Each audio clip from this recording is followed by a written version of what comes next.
Good day, students. I am Ms. Mitchell. I am an instructor at the Valsine campus. Now, today we're going to be looking at yet another factor which influences learner diversity. We're going to be looking at the impact of socioeconomic status on education and educational achievement. I have some questions for you. Was your family ever concerned about making ends meet? Did your parents attend university? What kinds of jobs do they have? These questions relate to your socioeconomic status.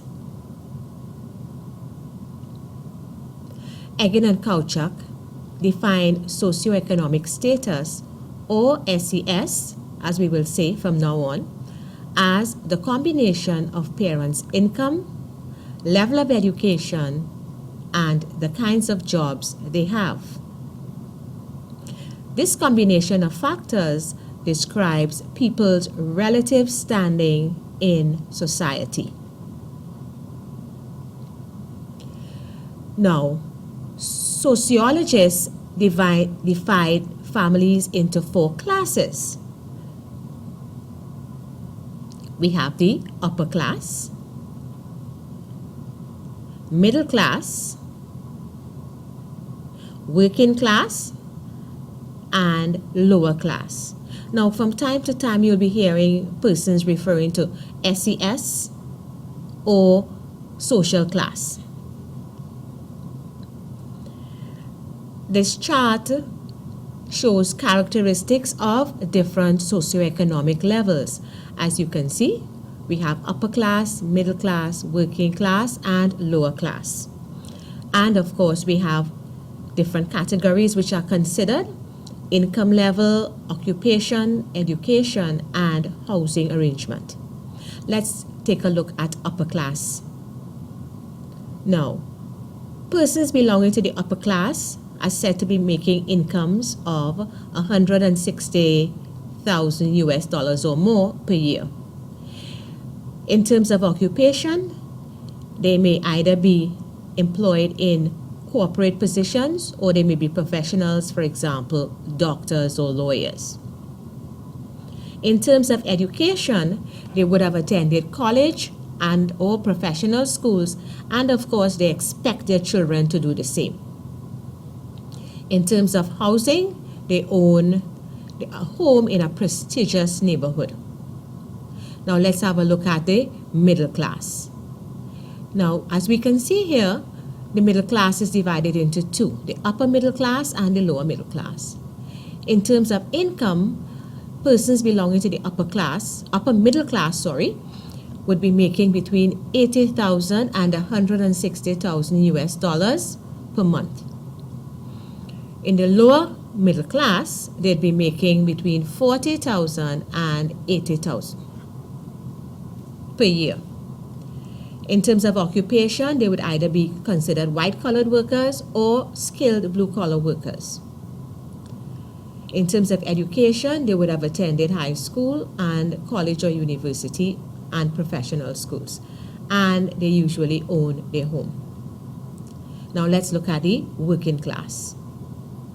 Now, persons belonging to the working class are said to be making between $25,000 to $40,000 US per month. They are considered to be blue-collar workers, and they would have attended high schools, and they may or may not encourage their children to go on further and go to attend university or college. And maybe about half of them may own their home. Now let's take a look at the lower class. These persons would earn between below $25,000 US per year. They would be mostly minimum wage or unskilled laborers.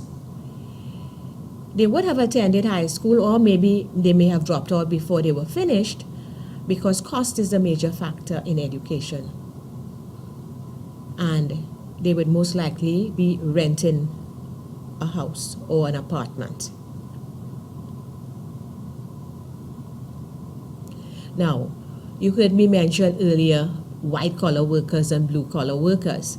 Well, in some instances, socioeconomic status is seen in terms of persons either being white-collar workers or blue-collar workers. So, white-collar workers, where they work in offices and would hold high-paying jobs and positions of authority, whereas in blue-collar jobs, they will generally be skilled laborers. Now, I have 3 small snapshots taken from the Trinidad and Tobago CSO, Central Statistical Office, survey done in 2008-2009. Now, they make a part of what is called the Human Development Atlas in Trinidad and Tobago.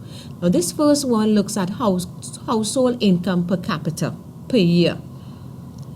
And during your free time, you can feel free to either access this Human Development Atlas online or just take a look at this caption to see what factors are figured into deciding what is the household capital per income in Trinidad and Tobago.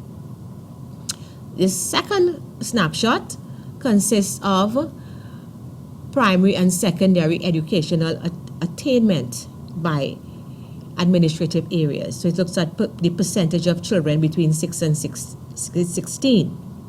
And this third snapshot shows the percentage of population ages 17 and older who have attended secondary or higher education.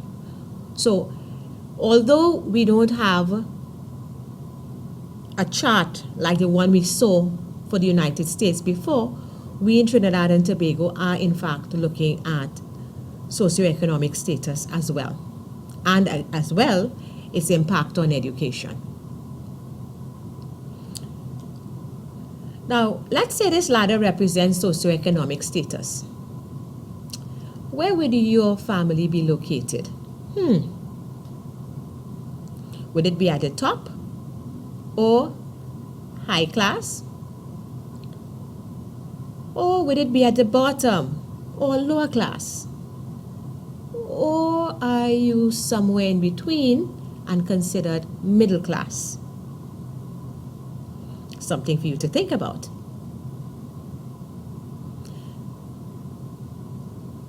Now, when we look at this pyramid, we can see that social divisions existed even in ancient societies.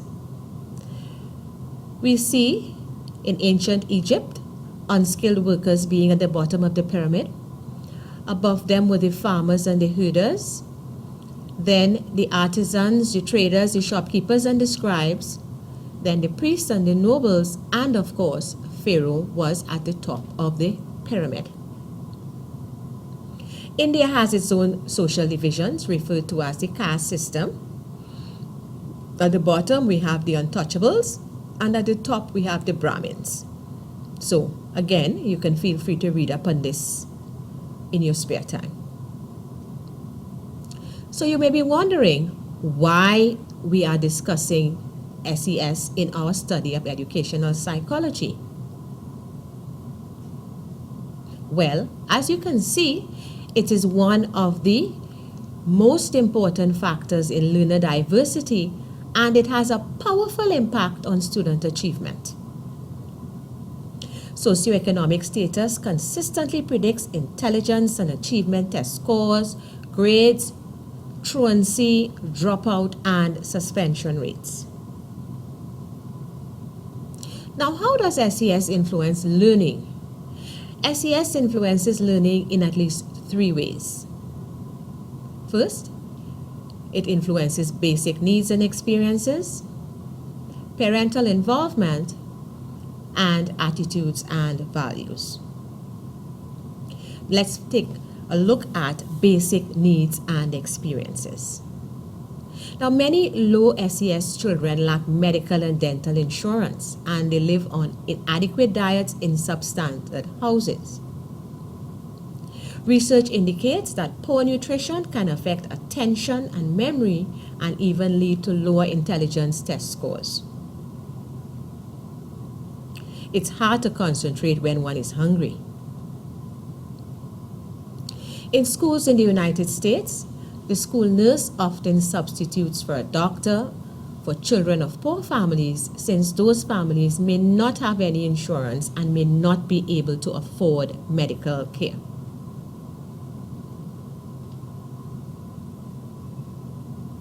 Here in Trinidad and Tobago, our citizens don't need insurance in order to access service at our nation's hospitals and health centers. The SES disparity can be seen, however, when specialist attention is required.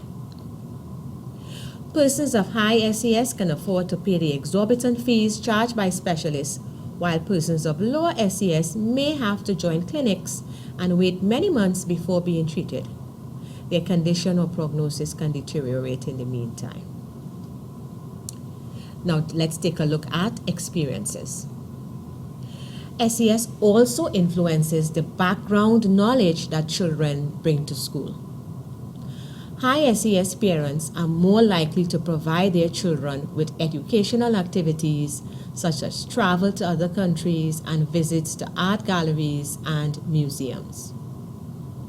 They also have more computers, reference books, and other learning materials in the home, and they provide more training outside of the school, such as music and dance lessons.